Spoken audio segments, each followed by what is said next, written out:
So hi friends, welcome to Edu Verma. आज की इस वीडियो में हम जो चाइनीज ट्रेवलर था फाशियान, उसके बारे में बात करेंगे, जो चाइना से इंडिया आया था during the rule of Chandragupta second, जो सन थे समुद्रगुप्ता के। गुप्ता एम्पायर के फिफ्थ जो किंग थे, first second third fourth fifth king से, जिनका रूल था 380 एडी से 415 एडी तक। इनके बीच में ये आए थे। इस वीडियो में हम देखेंगे कैसे जो फाशियान था वो चाइना से कहाँ कहाँ से होते हुए इंडिया आया, फिर वापस कैसे गया चाइना। फिर उन्होंने जो ट्रेवलॉग लिखा था अपना, उसमें उन्होंने गुप्ता पीपल के सोशल लाइफ के बारे में क्या बोला, रिलीजियस लाइफ के बारे में क्या बोला, इकोनॉमिक कंडीशंस क्या बताए, पाटलिपुत्र सिटी के बारे में उन्होंने क्या क्या बताया, और फिर लास्ट में देखेंगे कैसे उनकी डेथ होगी। सो छोटा सा वीडियो है।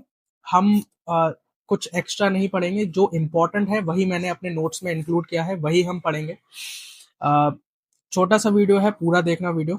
So let's start. तो सबसे पहले ना मैं एक कंफ्यूजन आपकी दूर कर देता हूँ। जो ओल्ड एनसीईआरटीज हैं उसमें स्पेलिंग जो फाशियान है, जो पहली बात तो ये देख लो, जो करेक्ट प्रोनाउंसिएशन है इस स्पेलिंग का वो है Faxian. F A H S H A, ये जो करेक्ट प्रोनाउंसिएशन है वो फाशियान है। ठीक है। अब जो ओल्ड एनसीईआरटी है उसमें आपको ये स्पेलिंग देखने को मिलेगी, और जो स्टैंडर्ड बुक है न्यू एनसीईआरटी है उसमें आपको ये स्पेलिंग देखने को मिलेगी। दोनों ही एक ही इंसान है। जो फाशियान है वो दोनों एक ही हैं, यही है एक ही चाइनीज ट्रेवलर जो इंडिया आया था, बट स्पेलिंग जो है अलग अलग देखने को मिलती है हमको। तो मैंने स्पेलिंग की भी कंफ्यूजन दूर कर दी, और जो प्रोनाउंसिएशन है वो भी दूर कर दिया। इसका प्रोनाउंसिएशन है फाशियान। अब देखो, ऐसा नहीं है तुम इसको चाहे फाहीन पढ़ो, ज्यादातर लोग फाहीन पढ़ते हैं, तो फाहीन पढ़ो, बट आपको जो हिस्ट्री है ना उसकी वो याद होनी चाहिए। नेम से कुछ मैटर नहीं करता। तो अगर आपको फाहीन पढ़ना है तो फाहीन पढ़ो, फाशियान मत पढ़ना। तो लेट्स स्टार्ट। जो फाशियान है वो एक चाइनीज पिलग्रिम है, जो who visited India during the rayon of Chandragupta second on a religious mission. एक रिलीजियस मिशन पे आया था, उसका ये एम था। अब इसको हम फाशियान भी बोलते हैं, जैसा कि मैंने बताया, इस ओल्ड एनसीईआरटी में ये लिखा है और न्यू एनसीईआरटीज में और स्टैंडर्ड बुक में ये स्पेलिंग लिखी है। अब इनके ना, इसके जो पेरेंट्स नहीं थे, ये ऑर्फनेज था। अ, इसके फादर की डेथ, जब ये 10 साल का था तभी इसके फादर की डेथ हो गई थी। फिर उसके कुछ साल बाद उसकी मदर की डेथ हो गई थी। फिर उसने आ, ऐसा कमिटमेंट लिया था कि वो फुल्ली मोनास्टिक लाइफ जिएगा। तो फिर travelled by foot from China to India and return by sea route. मतलब आया तो था लैंड चल के, बट रिटर्न हो गया सी रूट के जरिए। ये बॉर्न हुआ था 337 एडी में इन लिफिन सिटी इन चाइना। इसका पर्पस क्या था इंडिया आने का? ये 60 साल की एज में आया था इंडिया, बहुत देर बाद आया था। तो पहला इसका पर्पस था to study Buddhism, second to visit Buddhist shrines, to third to collect Buddhist manuscript from India. जो भी लिटरेचर अवेलेबल है बुद्धिस्ट का वो कलेक्ट करना। देखो था क्या, जो ये चाइना में रहता था, और चाइना में जो बुद्धिज्म है वो बहुत स्प्रेडेड था, वाइड स्प्रेड था। बट जो ओरिजिनल टेक्स्ट था विनाया टेक्स्ट, जिसमें जो रूल्स लिखे हैं मोनास्टिक डिसिप्लिन का, वो वहां पे मिसिंग था। तो वो ये ढूंढने इंडिया आया था। ये भी एक पर्पस था उसका।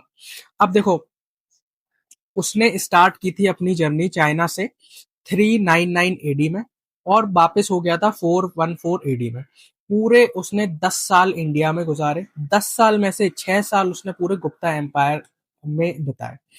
तो ये रहा फाहीन हमारा। हाँ, ये फाहीन है हमारा।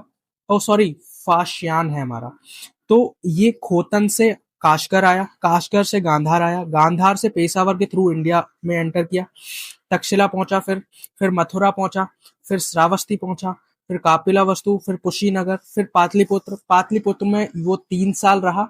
उसने वहां पे संस्कृत पढ़ी, और जो बुद्धिस्ट टेक्स्ट जो थे विनाया, ये सब वो उसने कॉपी करे, कलेक्ट करे। फिर बोध गया गया, फिर सारनाथ गया, फिर पाटलिपुत्र गया, फिर तम्रलिप्ति, ये एक पोर्ट है, यहाँ से उस बाय सी रूट वो सिलोन गया। सिलोन है श्रीलंका में। फिर अंडमान एंड निकोबार आइलैंड गया, फिर जावा गया, फिर जावा से फिर सीधे अपने चाइना, अपने होम पहुंच गया। ठीक है, ये देख लिया आपने कैसे कैसे आया। अब आगे बढ़ते हैं। अब उसने अपनी जो पूरी जर्नी रही है उसको एक ट्रैवलॉग में रिकॉर्ड किया था। अब ट्रैवलॉग क्या होता है? देखो, ट्रैवल लॉग में ट्रैवल आता है, ट्रैवल का मतलब घूमना, जो ट्रैवल किया उसने। तो ट्रैवलॉग क्या है? अ डिटेल पर्सनल अकाउंट होता है ऑफ अ ट्रैवलर्स एक्सपीरियंस। उसमें जो उसका ऑब्जर्वेशन होता है वो सब वो लिखता है, या तो बुक में या तो साउंड के फॉर्म में, अपने वॉइस के फॉर्म में। तो उसने ऐसा ट्रैवलॉग लिखा था, उसको हम आगे डिस्कस करेंगे, क्या नाम था उस बुक का वो भी डिस्कस करेंगे। तो in which he wrote about life of peoples related to Gupta period. ठीक है, अब उस सोशल लाइफ सबसे पहले हम देखते हैं। ही wrote about social life of Gupta period. क्या रोट किया था उसने सोशल लाइफ में? उसने बताया, he tells about a section of society, जो चंदलास बोलते हैं उनको। एक सेक्शन था सोसाइटी का, जैसे हमारे यहाँ भी कास्ट है अलग अलग, वैसे ही उस टाइम एक कास्ट थी, एक सेक्शन था जिसको चंदलास बोलते थे, जो डील करते थे मीट एंड फ्लैश में, मतलब कसाई थे वो लोग। तो वो लिव्ड करते थे outside the villages and not allowed to mingle with other section of society. घुल मिल नहीं सकते थे दूसरे सेक्शन ऑफ सोसाइटी से। जब भी उनको टाउन या विलेजेस में एंटर होना पड़ता था, तब उनको कोई भी ट्री को कट करना पड़ेगा, जिससे कि जो पीपल्स है उनको पता चले कि हाँ, जो चंदाल्स हैं वो आ रहे हैं, तो अदर पीपल जो है वो टोटली उनको अवॉइड कर सके। ऐसी उनकी कंडीशंस थी, इसके बारे में इन्होंने बताया है। ही रोट अबाउट रिलीजियस लाइफ के बारे में ऑफ गुप्ता पीपल। उसमें उन्होंने बताया कि he tells that in north west region जो बुद्धिज्म था वो बहुत अच्छी कंडीशन में फ्लरिश हो रहा था। बट जो गैंगेटिक वैली है, वहां पे जो बुद्धिज्म था was in a state of neglect, मतलब बहुत ही कम था वहां पे। In which Buddhist places like Kapilavastu और Kushinagar are in bad condition. ये चीज उन्होंने बताई। इकोनॉमिक कंडीशंस के बारे में उन्होंने ये बताया कि उन्होंने बताया जो जो पोर्ट था, ये बंगाल में लोकेटेड था, was a important centre of trade और port. He also tell us that जो मगध था was a prosperous country with large town. Patliputra was a flourishing city with numerous charitable institutions, including a hospital. Although a people were wealthy, they lived simple life. He mentioned Vaishnavism, Shaivism, Buddhism, and Jainism exist करता था society में वहाँ भी. He said that Hindu gods and goddess were depicted on coin पे depicted थे, sculpture थे, paintings में corporal punishment was avoided and fines were collected. Fine collect होते थे वहां पे। Primary source of income of states were land revenue था primary source of income वहां के लोगों का। Monastery, sangha, temples and their property were free from government tax. Taxes से फ्री था ये सब। जो ये फाशियान था वो शॉक्ड हो गया था। जो कंस्ट्रक्शन अशोका एम्पायर का जो कंस्ट्रक्शन उसने जब देखा, जो लायन कैपिटल था, अशोका पैलेस था, सांची स्तूपा, वाइल उसने ये सब देख के बोला कि these construction could not have been made by man but by a god himself. मतलब इतना उसको इंडिया की ये सब चीजें इतना अच्छा लगा। अब उसने पाटलिपुत्र के बारे में क्या लिखा ये भी देख लो। वहां पे वो 3 साल रुका था, मैंने आपको बताया था। वहां पे उसने स्टडी भी की थी और अपने कलेक्ट करे थे जो भी लिटरेचर चाहिए थे उसको। उसने बोला कि the rich people of Pataliputra establish big hospitals. जो रिच पीपल थे उन्होंने अच्छे बड़े बड़े हॉस्पिटल्स बनाए थे, जो कि जहाँ पे फ्री मेडिसिन मिलती थी और फूड डिस्ट्रीब्यूटेड होता था पुअर्स को। He also impress by chariot procession air. मतलब वहां पे जो वो चैरियट निकाला जाता था पूरा भगवानों का, तो उससे भी वो काफी इम्प्रेस हुआ था। बहुत लोग ज्वाइन करते थे उसको। He mention that on 8th day of second month of every year, हर साल सेकेंड मंथ के 8th डे पर ह्यूज प्रोसेशन निकाला जाता था। Image of Buddha and Bodhisattvas were was arrange by the people. वही सेम प्रोसेशन निकाला जाता था बुद्धिज्म वालों का। तो उसको ये बहुत अच्छी चीज लगी, क्योंकि उसकी कंट्री में भी बुद्धिज्म बहुत अच्छा फ्लरिश था। और यहाँ पे जब उसने ये सब चीजें देखी तो उसको बहुत अच्छा लगा। He describe there was a separate sangha both for Hinayana and Mahayana sect. अब देखो, अगर आपको हिनायाना और महायाना समझ में नहीं आ रहा है, तो आपको जो मेरा बुद्धिज्म मैंने चैप्टर एक्सप्लेन किया है उसकी आप वीडियो देख लो, आपको सब समझ में आ जाएगा कि ये 2 सेक्ट में बटा हुआ है बुद्धिज्म। तो यहाँ पे भी सेपरेट संघ होते थे दोनों सेक्ट के लिए। जो बुद्धिज्म पॉपुलर था Punjab, Bengal and region around Mathura के। जो हिंदुइज्म पॉपुलेशन थी मिडिल ऑफ द किंगडम, जो गुप्ता एम्पायर था वो यूपी में थी, Bihar and part of Bengal. अब he mention that people were prosperous, happy and liberal और सिंपल लाइफ जीते थे।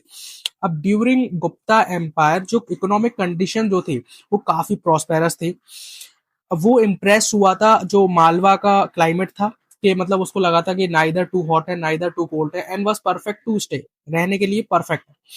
आफ्टर स्टडिंग जो फाशियान के अकाउंट्स हैं, जब हम स्टडी करते हैं तो मैनी स्टोरिशियन जो हिस्टोरियंस हैं उन्होंने नोटिस किया कि उन्होंने कभी भी चंद्रगुप्त जो सेकंड रूलर थे उनके बारे में डिस्कस ही नहीं किया, जबकि वो उन्हीं के रीजन में रहा पूरे 10 साल 6 साल सॉरी, उन्होंने उनके बारे में लिखे क्योंकि 6 साल वो रहा। अब ऐसा भी है क्योंकि वो पॉलिटिकल में इंटरेस्ट नहीं था, although he may not be interested in political condition, because उसका जो प्राइमरी एम था वो रिलीजियस था, वो बुद्धिज्म के लिए आया था। ये सब चीजें नहीं देखने आया था कि किसका बेटा रूलर बन रहा, किसका परदादा, ये सब नहीं देखने आया था। Watching everything as Buddhist perspective. He also did not mention about Nalanda University. अब देखो नालंदा यूनिवर्सिटी तो यार देखो, आई थिंक जब ये चला गया था उसके बाद ही बनी थी, 437 एडी में कुमारगुप्ता ने बनवाई थी, तो ये तो गलत लिखा। जब उसके टाइम ये बनी नहीं थी तो ये कहाँ से उसके बारे में मेंशन करेगा।